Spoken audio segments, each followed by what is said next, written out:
ريال مدريد.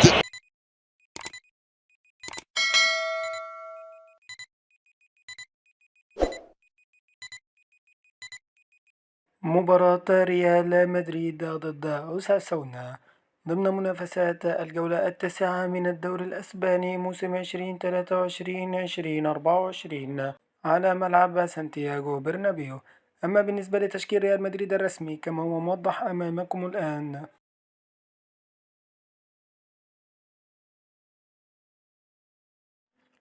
مباراة ريال مدريد ضد أوساسونا، حيث تنطلق صافرة البداية في تمام الساعة 5:15 مساء بتوقيت مصر والسعودية عبر قناة بي إن سبورت اتش دي 1. شكرا لكم والسلام عليكم ورحمة الله تعالى وبركاته.